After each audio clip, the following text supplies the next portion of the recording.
بسم اللہ الرحمن الرحیم۔ پیارے دوستو، السلام علیکم ورحمۃ اللہ وبرکاتہ۔ روایت ہے کہ یمن میں ایک قبیلہ آباد تھا جس کا سردار حاتم طائی تھا۔ حاتم طائی کی سخاوت سے دنیا کا کوئی آدمی ہے جو واقف نہیں۔ رسول اللہ صلی اللہ علیہ وآلہ وسلم کے زمانے میں کچھ لوگ جب قید ہو کر آئے اور حضور پاک صلی اللہ علیہ وآلہ وسلم کو جب یہ پتہ چلا کہ ان قیدیوں میں حاتم طائی کے قبیلے کی ایک خاتون بھی ہیں، تو حضور پاک صلی اللہ علیہ وآلہ وسلم نے ارشاد فرمایا کہ خاتون کو رہا کر دیا جائے۔ خاتون کو جب رہائی کی نوید سنائی گئی تو اس نے یہ کہہ کر آزاد ہونے سے انکار کر دیا کہ میرے ساتھ قبیلے کے دوسرے افراد بھی ہیں۔ رسول اللہ صلی اللہ علیہ وآلہ وسلم نے پورے قبیلے کو آزاد فرما دیا اور مال غنیمت بھی واپس کر دیا، ساتھ ساتھ اپنی طرف سے انعام و کرام سے بھی نوازا۔ نہ صرف یہ کہ انعام و کرام عطا فرمائے بلکہ سرحد تک چھوڑنے کے لیے تشریف لے گئے۔ حاتم طائی کی سخاوت کے ضمن میں ایک قصہ بیان کیا جاتا ہے کہ روم کے بادشاہ کے دربار میں ایک دن حاتم طائی کی سخاوت کا تذکرہ تھا۔ ایک شخص نے بتایا کہ حاتم طائی کے پاس ایک بہترین عمدہ نسل کا گھوڑا ہے جو ہوا کی رفتار سے دوڑتا ہے، خوبصورت اتنا ہے کہ جو بھی اسے دیکھتا ہے اس کی تعریف میں رطب اللسان ہو جاتا ہے۔ حاتم طائی کی تعریف سن کر بادشاہ بولا، جب تک کسی آدمی کو آزمایا نہ جائے اس وقت تک اس کے بارے میں کوئی رائے قائم کرنا خلاف عقل و شعور ہے۔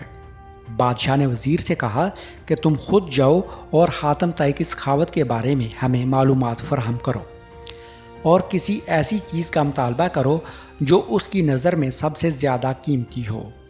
دربار میں ایک درباری نے کہا، حاتم طائی کے لیے سب سے زیادہ عزیز اور سب سے زیادہ قیمتی سبا رفتار ایک گھوڑا ہے۔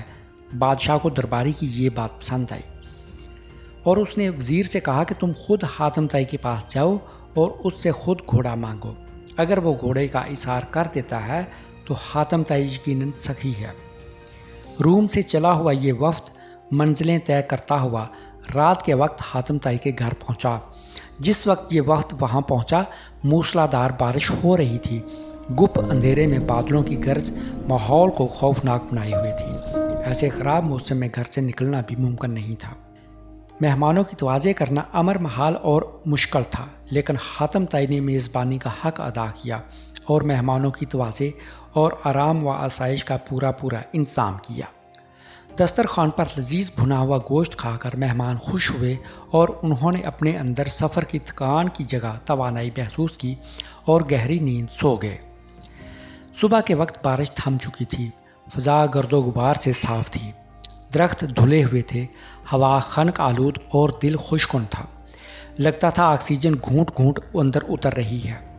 ناشتہ کے دوران وزیر نے مہمان نوازی اور اظہار تشکر کے بعد اپنے آنے کا مقصد بیان کیا۔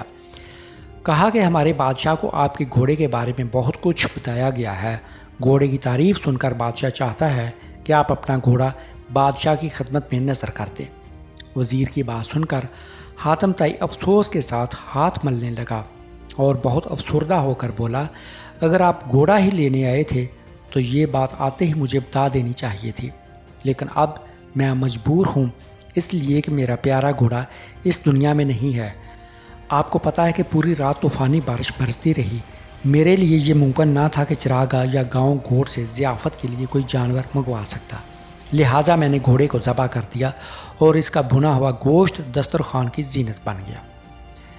وزیر حاتم طائی کی یہ بات سن کر حیران رہ گیا۔ بادشاہ کو جب یہ سارا واقعہ سنایا گیا تو اس نے بھی حاتم طائی کی سخاوت کی تعریف کی۔ قبیلہ بنی طے کے سردار حاتم طائی کے بارے میں یوں رقم ہے کہ ایک بادشاہ نے حاتم طائی کی اتنی شہرت سنی کہ بادشاہ نے محسوس کیا کہ اس کی شہرت، اس کا نام اور اس کی عزت حاتم طائی سے کم ہے۔ بادشاہ کا دل بغض و عناد اور حسد سے بھر گیا۔ اس کے دل میں یہ وسوسہ آیا کہ جب تک حاتم طائی زندہ ہے مجھے حاتم طائی سے زیادہ عزت و شہرت نہیں ملے گی۔ تخریبی ذہن کو استعمال کر کے اس نے ایک چالاک، جنگ پسند، لالچی اور کینہ شخص کو اس بات پر مامور کیا کہ وہ حاتم کو قتل کر کے اس کا سر لے آئے۔ دہشت گرد کرائے کا قاتل یہ بے رحم شخص اپنے ترکش کو تیروں سے بھر کر اور تیز دھار تلوار کو میان میں رکھ کر اس ملک کی طرف روانہ ہو گیا جہاں حاتم طائی رہتا تھا۔ حاتم طائی کے علاقہ میں پہنچ کر اس شخص کی ایک خوش مزاج اور پرسکون شخص سے ملاقات ہوئی۔ یہ شخص کرائے کے قاتل کو مسافر سمجھ کر اپنے گھر لے گیا اور ایسی پیار اور خلوص سے اس کی توازی کی کہ کرائے کا قاتل اس کا گرویدہ ہو گیا۔ دوسرے دن مہمان نے جب رخصت ہونا چاہا تو خوش اخلاق میزبان نے اصرار کیا کہ مہمان ابھی چند روز اور قیام کرے اور مزید خدمت کرنے کا موقع دے۔ کرائے کے قاتل کے دل میں میزبان کی تکریم اور بڑھ گئی۔ اس نے کہا کہ مجھے ایک ضروری کام درپیش ہے، اس لیے میں زیادہ دن نہیں ٹھہر سکتا۔ میزبان نے کہا، آپ مجھے وہ کام بتا دیں، شاید میں آپ کی کچھ مدد کر سکوں۔ کرائے کے قاتل نے رازداری سے کہا کہ بادشاہ نے مجھے حاتم طائی کو قتل کرنے کا حکم دیا ہے، اس کے سر پر بڑا انعام مقرر کر دیا ہے۔ اگر آپ حاتم طائی کو جانتے ہیں تو مجھے اس کا پتہ بتا دیں۔ یہ سن کر میزبان مسکرایا اور خندہ پیشانی کے ساتھ جھک کر کہا، میں حاتم طائی ہوں، آپ اپنا کام شوق سے پورا کر سکتے ہیں، کیونکہ اگر یہ کام اسی وقت نہ ہوا تو لوگ مزاحمت کریں گے اور آپ انعام سے محروم رہ جائیں گے۔ حاتم کی یہ بات سن کر کرائے کا قاتل دہشت گرد اپنے میزبان کے پیروں میں گر گیا۔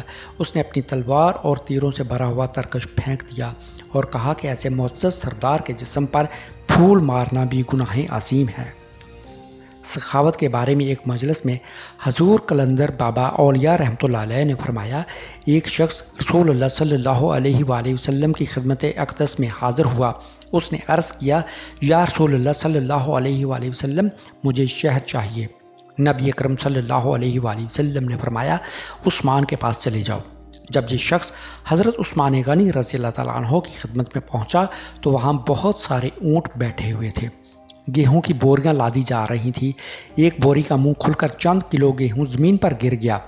حضرت عثمان غنی رضی اللہ تعالیٰ عنہ نے جب یہ دیکھا تو انہوں نے اپنے ملازم سے باز پرس کی اور اس کو ڈانٹا ڈپٹا کہ یہ گیہوں زمین پر کیوں گرا ہے۔ اس شخص نے یہ دیکھ کر واپس رسول اللہ صلی اللہ علیہ وآلہ وسلم کی خدمت میں حاضر ہوا، یا رسول اللہ صلی اللہ علیہ وآلہ وسلم، شہد چاہیے۔ حضور اکرم صلی اللہ علیہ وآلہ وسلم نے پھر یہی ارشاد فرمایا، عثمان کے پاس چلے جاؤ۔ اس نے ساری رودات سنا دی۔ رسول اللہ صلی اللہ علیہ وآلہ وسلم نے فرمایا، تم جاؤ تو صحیح، تم جا کر شہد تو مانگو۔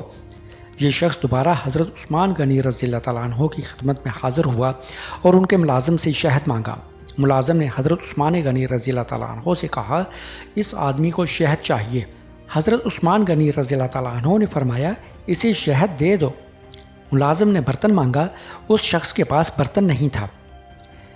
ملازم نے پھر حضرت عثمان غنی رضی اللہ تعالیٰ عنہ سے عرض کیا، حضور، اس کے پاس شہد لینے کے لیے برتن نہیں ہے۔ حضرت عثمان غنی رضی اللہ تعالیٰ عنہ نے فرمایا، شہد کا کپا اٹھا دو۔ ایک کپے میں تقریباً 1.5 کنستر شہد آتا ہے۔ سائل نے کہا، میں کمزور آدمی ہوں، اتنا زیادہ وزن نہیں اٹھا سکتا۔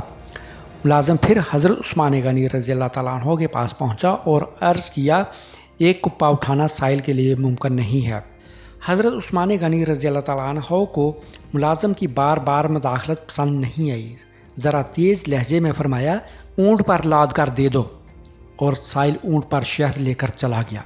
یہ واقعہ بیان کر کے حضور قلندر بابا اولیاء رحمۃ اللہ علیہ نے فرمایا کہ مجھے اس بات پر حیرت ہے کہ ہر مسلمان دولت مند بننا چاہتا ہے، لیکن کوئی آدمی حضرت عثمان غنی رضی اللہ تعالیٰ عنہ کے طرز عمل کو اختیار نہیں کرنا چاہتا۔ قلندر بابا اولیاء رحمۃ اللہ علیہ فرماتے ہیں، یہ پیغمبرانہ اوصاف یا پیغمبرانہ طرز فکر جب بندے کے اندر متحرک ہو جاتی ہیں تو وہ دیکھ لیتا ہے کہ کوئی شے براہ راست موجود نہیں، ہر چیز کا وجود اللہ کی حاکمیت پر ہے، سارے جہانوں کا بادشاہ اللہ ہے۔ انسان جس طرز فکر کو حاصل کرنا چاہتا ہے تو شرط یہ ہے کہ اس طرز فکر کے حامل لوگوں کی قربت میسر آ جائے، مگر ہم شیطان سے قربت کے کوگر ہیں تو شیطان کے اوصاف پسند کریں گے۔ اگر ہم رحمان سے قریب ہونا چاہیں تو رحمان کی صفات اختیار کریں۔ شیطان دوری، تعصب، حقارت، کبر خود اور خود نمائی کا پیکر ہے۔ رحمان محبت، اثار و خلوص، عفو درگزر، سخاوت اور خدمت خالق کا نوری تمثل ہے۔ اگر آپ اپنے اللہ، اپنے خالق سے متعارف ہو کر اس کی قربت اختیار کر کے کائنات میں ممتاز ہونا چاہتے ہیں تو اللہ کی مخلوق کی خدمت کیجیے۔ بلا شبہ محبت رکھنے والے لوگ اللہ کے دوست ہوتے ہیں اور دوست پر دوست کی ہمیشہ نوازشات ہوتی ہیں۔ پیارے دوستو یہ تھی ہماری آج کی سٹوری. ویڈیو اچھی لگی ہے تو لائک کریں اور اپنے دوستوں کے ساتھ شیئر کریں. جزاک اللہ.